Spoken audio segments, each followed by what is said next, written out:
Now, exprimer la quantité. To express quantity. How does it work?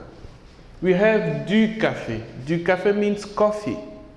Now, because they are uncountable noun, we need to specify by expressing different of quantity. Now, une thermos de café means a thermos of coffee. We have to use the preposition de, who means of, from.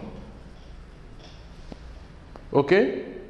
Now, une tasse de café means a cup of coffee. Des bols de café means balls of coffee. Now, you use this preposition de always. We have de l'eau, water. Now you need water, but you need some quantity of it. You will say 1 litre d'eau. 1 litre d'eau, D becomes apostrophe, because the word is starting with a vowel. 1 litre d'eau means a liter of water.